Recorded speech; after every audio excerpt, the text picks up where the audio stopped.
know that sinking feeling when your car breaks down and you realize you don't have enough in your bank account to fix it? So you put it on a credit card. Then next month, that credit card payment means you can't quite cover rent on time. So you get hit with a late fee, and suddenly, what should have been a $500 car repair has somehow cost you $800 by the time you factor in the interest and penalties. If this sounds familiar, you are not alone. Millions of people are trapped in this cycle. And here is the brutal truth nobody talks about. Being broke is expensive. The less money you have, the more you end up paying for literally everything. It is like there is an invisible tax on poverty that keeps extracting money from your wallet every single day. I am Henry, and I've spent years researching personal finance and uncovering the hidden mechanisms that keep people stuck in financial stress. I share practical insights that actually work for regular people dealing with real money problems. If you are tired of living paycheck to paycheck and want to understand how money really works, you are in the right place.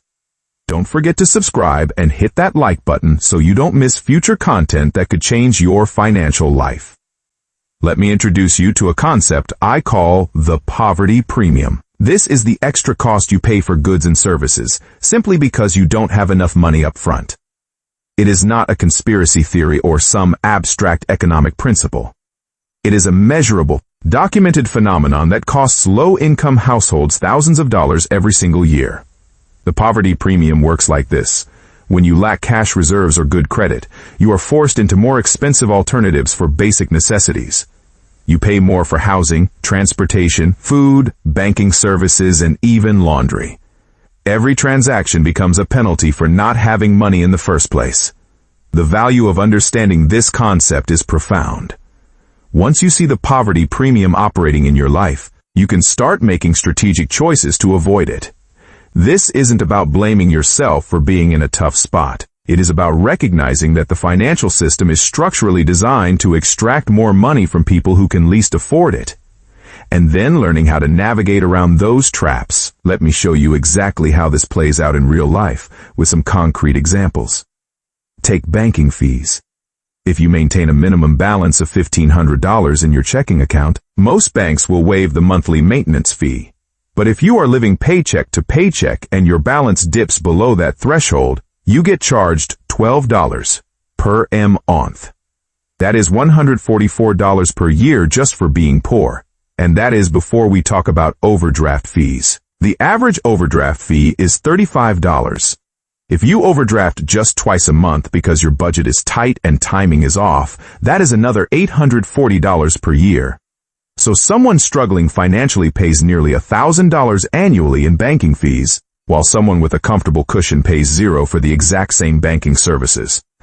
Now let's talk about housing. When you can't afford a down payment or your credit score is damaged, you are stuck renting. And rent doesn't just fail to build equity like a mortgage does. Rent is often higher than an equivalent mortgage payment would be. I've seen situations where someone pays $1,400 per month in rent for an apartment, while their coworker with better credit bought a similar place and pays $1,100 per month on their mortgage. Over 10 years, the renter pays $168,000 and owns nothing. The homeowner pays $132,000 and owns an asset worth potentially much more. That is a $36,000 poverty premium, not even counting the equity gained. Transportation follows the same pattern.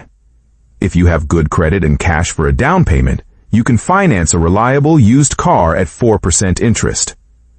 Your monthly payment might be $300, but if your credit is poor and you have no down payment, you end up at a buy here, pay here dealership, paying 20% interest on an overpriced, less reliable vehicle.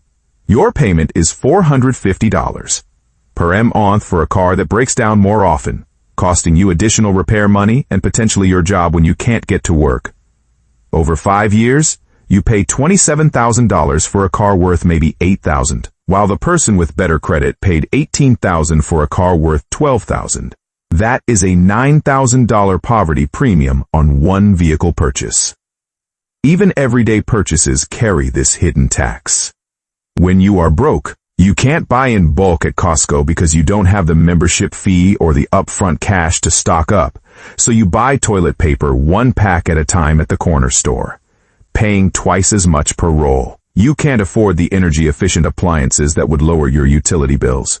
You can't invest in quality shoes that last for years, so you buy cheap ones every few months that cost more in the long run. Author Terry Pratchett captured this perfectly when he wrote about the boots theory of socioeconomic unfairness. A poor man buys cheap boots for $10 that last a season, while a rich man buys quality boots for $50 that last 10 years. The poor man spends $100 over that decade while the rich man spends $50. I know what some of you are thinking right now. You are saying, Henry, this is depressing, but what am I supposed to do about it? I don't have extra money to avoid these fees and premiums. If I did, I wouldn't be in this situation in the first place. That is a completely valid reaction, and I want to address it head on. The point of understanding the poverty premium isn't to make you feel hopeless. It is to help you identify where you are bleeding money so you can prioritize stopping those leaks first. You might not be able to eliminate every premium immediately, but even reducing a few can free up cash that creates momentum. Think of it like this. If you are in a boat that is sinking, you need to know where the holes are, so you can plug the biggest ones first, even if you can't fix everything at once. Another objection I hear is, but I need my car right now. I need a place to live right now. I can't wait until I have perfect credit and a pile of savings. You are absolutely right. I am not suggesting you put your life on hold. What I am suggesting is that you approach these decisions with full awareness of what they're really costing you. And you make it a priority to escape these expensive traps as soon as possible rather than accepting them as permanent. Some people also say, the system is rigged, so why bother trying? I get the frustration, but here's the thing. Yes, the system is structurally unfair. But understanding how it is rigged is actually your power. Once you see the game, you can start playing it differently. You are not powerless. You are just operating with incomplete information right now. So what can you actually do about this? Let me give you specific, actionable steps you can start implementing immediately, even if your financial situation is tight. First, open a no-fee checking account right now. Many online banks and credit unions offer accounts with zero minimum balance requirements and no monthly fees. Chime, Ally, and Capital One 360 are examples. This single move can save you over $100 per year in maintenance fees. It takes about 15 minutes to set up online.